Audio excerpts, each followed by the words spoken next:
Okay, let's continue on with chapter 17. Remember when we last read, Miss Franny was in the middle of a story talking about her great grandfather who fought in the Civil War, and his name is Litmus. And when he got back from the Civil War, his entire family was gone. So let's continue and find out the rest of that story. Well, Litmus came home from the war, said Miss Franny as she went on with her story, and found himself alone.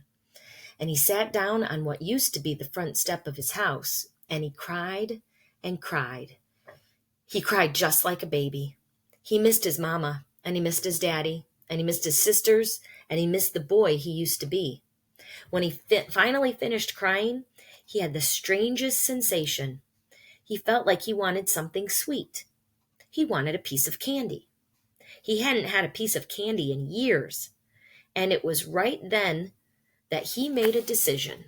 Yes, ma'am. Litmus W. Block figured the world was a sorry affair and that it had enough ugly things in it. And what he was going to do was concentrate on putting something sweet in it. He got up and started walking. He walked all the way to Florida. And the whole time he was walking, he was planning. Planning what? I asked. Why, planning the candy factory. Did he build it? I asked. Of course he did. It's still standing out on Fairville Road. That old building? Said Amanda. That big spooky one? It's not spooky, said Miss Franny. It was the birthplace of the family fortune. It was there that my great-grandfather manufactured the Litmus lozenge, a candy that was famous the world over. I've never heard of it, said Amanda. Me neither, I said. Well, said Miss Franny, they aren't made any more. The world, it seems, lost its appetite for the Litmus lozenges. But I still happen to have a few. She opened the top drawer of her desk. It was full of candy. She opened the drawer below that. It was full of candy, too. Miss Franny Block's whole desk was full of candy. Would you care for a Litmus lozenge? She asked Amanda and me. Yes, please, said Amanda. Sure, I said. Can Winn-Dixie have one, too? I have never known a dog that cared for a hard candy, said Miss Franny, but he is welcome to try one. Miss Franny gave Amanda one Litmus lozenge, and me too. And I unwrapped one and held it out to Winn-Dixie. He sat up and sniffed it and wagged his tail and took the candy from between my fingers real gentle. He tried to chew on it, and when that didn't work, he just swallowed the whole thing in one big gulp. Then he wagged his tail at me and lay back down. I ate my Litmus lozenge slow. It tasted good. It tasted like root beer and strawberry and something else I didn't have a name for, something that made me feel kind of sad. I looked over at Amanda. She was sucking on her candy and thinking hard. Do you like it? Miss Franny asked me. Yes, ma'am, I told her. What about you, Amanda? Do you like the Litmus lozenge? Yes, ma'am, she said, but it makes me think of things I feel sad about. I wondered what in the world Amanda Wilkinson had to feel sad about. She wasn't new to town. She had a mama and a daddy. I had seen her with them in church. There's a secret ingredient in there, Miss Franny said. I know it, I told her. I can taste it. What is it? Sorrow, Miss Franny said. Not everybody can taste it. Children, especially, seem to have a hard time knowing it's there. I taste it, I said. Me too, said Amanda. Well then, Miss Franny said, you've probably both had your share of sadness. I had to move away from Watley and leave all my friends, I said. That is one sadness I have had. And Dunlap and Stevie Dewberry are always picking on me. That's another sadness. And the biggest one, my biggest sadness, is that my mama left me when I was still small. And I can hardly remember her. I keep hoping I'll get to meet her and tell her some stories. It makes me miss Carson, said Amanda. She sounded like she was going to cry. I have to go. And she got up and almost ran out of the Herman W. Block Memorial Library. Who's Carson? I asked Miss Franny. She shook her head. Sorrow, she said. It is a sorrow-filled world. But how do you put that in a piece of candy? I asked her. How do you get that taste in there? That's the secret, she said. That's why Litmus made his fortune. He manufactured a piece of candy that tasted sweet and sad at the same time. Can I have a piece to take to my friend Gloria Dump, and another one to take to Otis down at Gertrude's Pets, and one for the preacher, and one for Sweetie Pie, too? You may have as many as you want, said Miss Franny.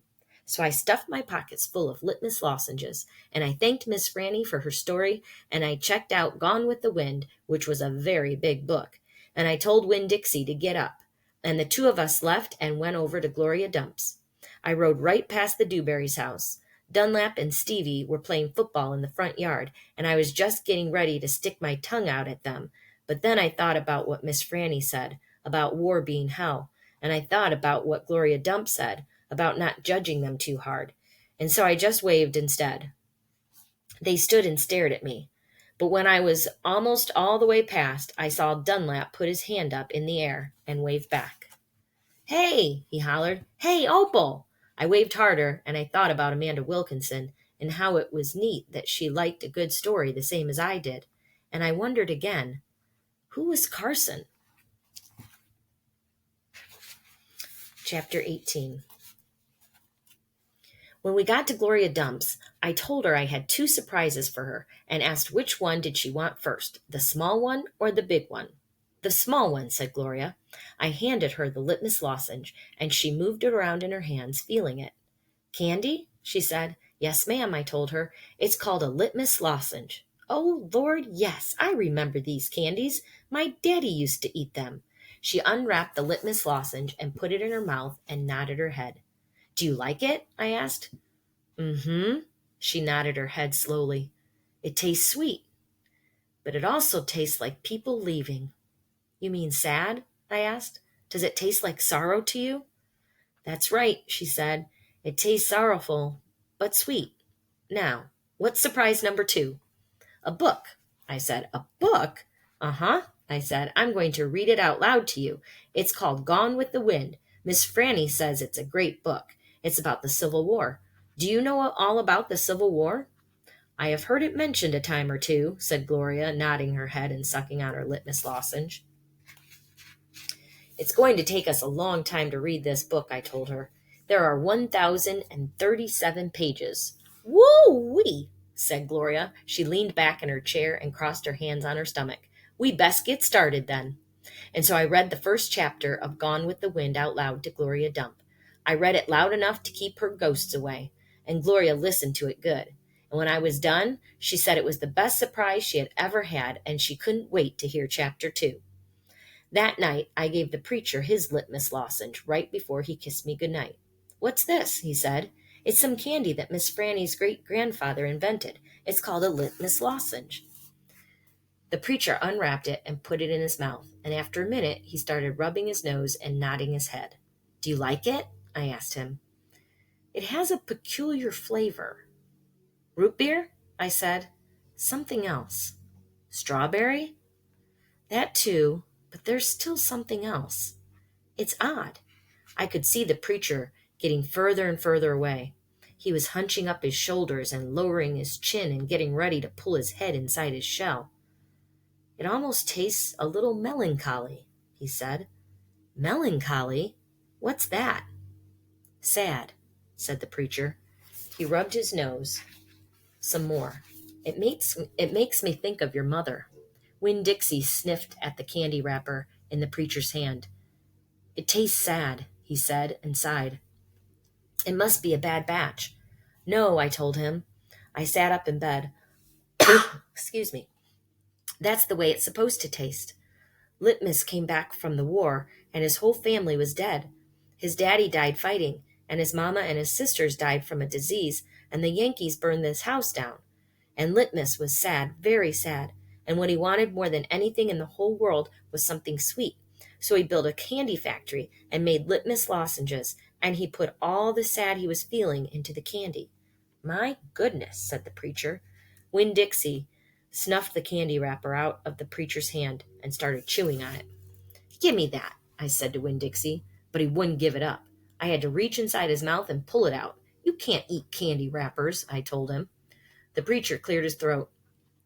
I thought he was going to say something important, Maybe tell me another thing that he remembered about my mama.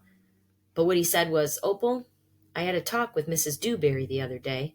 She said that Stevie says that you called him bald-headed baby. It's true, I said. I did.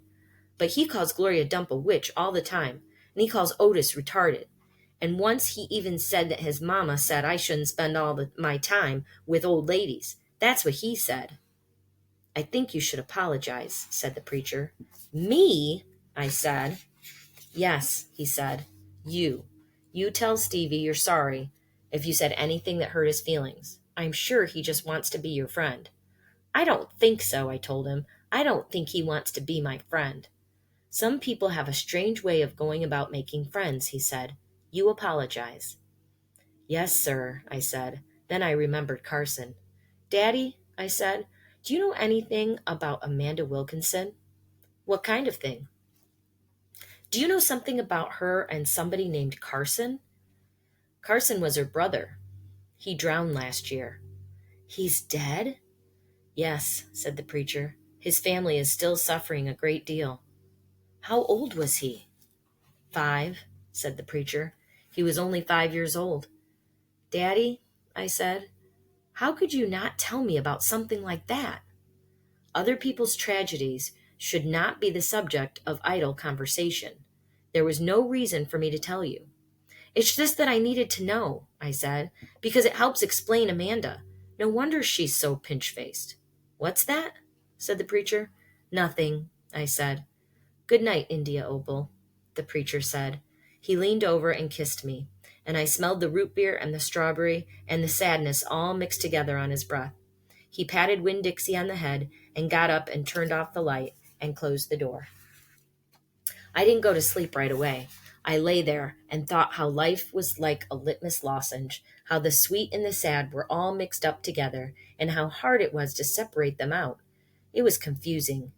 Daddy! I shouted. After a minute, he opened the door and raised his eyebrows at me. What was the word you said? The word that meant sad? Melancholy? He said. Melancholy, I repeated. I liked the way it sounded, like there was music hidden somewhere inside it. Good night now, the preacher said. Good night, I told him back. I got up out of bed and unwrapped a litmus lozenge and sucked on it hard and thought about my mama leaving me. That was a melancholy feeling. And then I thought about Amanda and Carson, and that made me feel melancholy too. Poor Amanda, and poor Carson. He was the same age as Sweetie Pie, but he would never get to have his 6th birthday party. Okay, so that's the end of chapter 18, and now we know why Amanda is pinch-faced, because she is very sad. Her brother drowned last year, and he was only 5 years old. So, and now we got the rest of the story about the litmus lozenge. So it tasted of root beer and strawberry, but it also tasted of sadness. And the word that the preacher used was melancholy. And melancholy just means sad. So it has a nice ring to it. Okay, we will see you tomorrow for the next chapters.